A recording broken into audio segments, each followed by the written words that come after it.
Hi, I want to offer a spiritual practice for your group today that I hope can be useful to you. It is, like most spiritual practices, something that can be useful as an individual as well, but I think it captures something really neat and special when we practice it as a group. This practice is called Lectio Divina, okay, or divine or holy reading.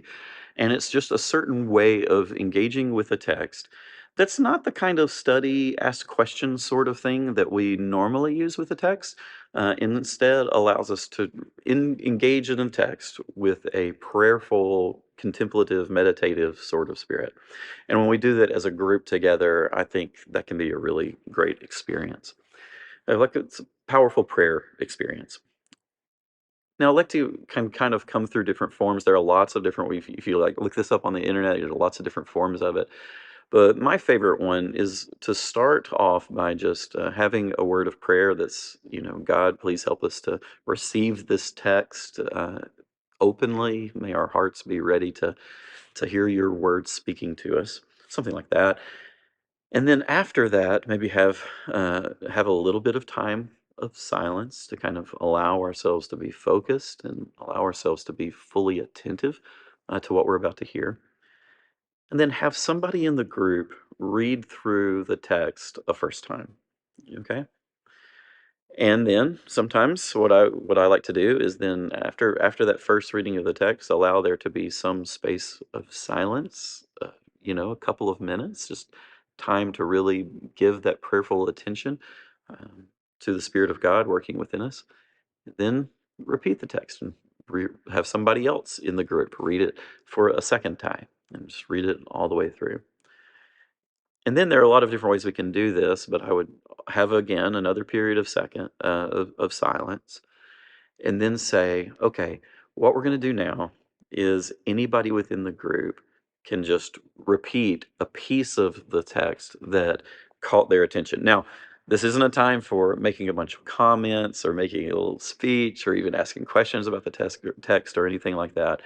So what you would do is you would just repeat, just read, just prayerfully read whatever piece of the text that you want to call attention to.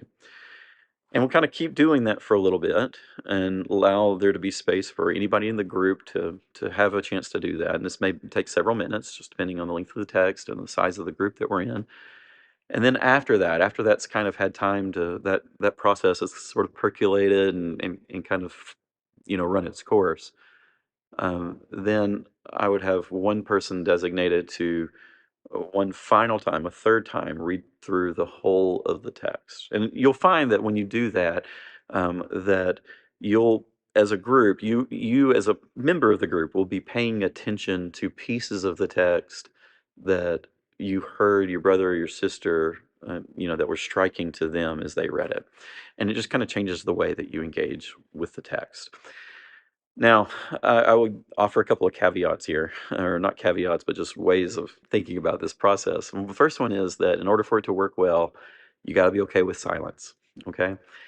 Now, as uh, our group dynamics normally are, silence, especially when we're in discussion mode, can be something that we're sort of uncomfortable with. But I would encourage you that when we're doing a prayer exercise, a spiritual exercise like this, don't get hung up with the awkwardness of the silence. Let the silence be. Enjoy the silence, okay? Enjoy just sitting there prayerfully attentive to the Spirit of God with your brothers and sisters and let the silence be, okay? Now, when it comes time to contribute with a line of scripture, then by all means, go for it. Don't feel like you're, infringing on the silence when you do that. But I would just say that in order to really get the most out of this exercise, like embracing the posture of silence is an important part of that. And the second thing I would say that can be very helpful in making a process like this work is it's okay. First of all, it's okay if people within the room like use the same line. Like if the person sitting next to you repeats the line that you had, sometimes you feel like, "Oh, man, well, I don't wanna say the same thing." It doesn't matter. They might be encouraged by hearing that you also were prayerfully struck by that same line or that same verse or that same word even. Doesn't even have to be you don't have to read a whole verse, just a word that caught your attention.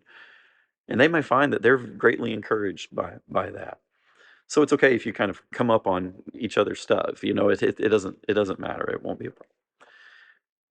Lectio, this method of reading is a way of kind of entering into the text with more than just our intelligence, more than just our kind of discursive mind. It's entering into the text in a way that allows us to embrace it with our spirit, okay? To really be attentive to the process of hearing. Different than a discussion, which is really about what we have to say. When we read it this way, it's about what we hear. That's the real question. What is it that you hear in this text? Now, you could use any text that you want to do something like this. I love to do this with text from the Gospels or,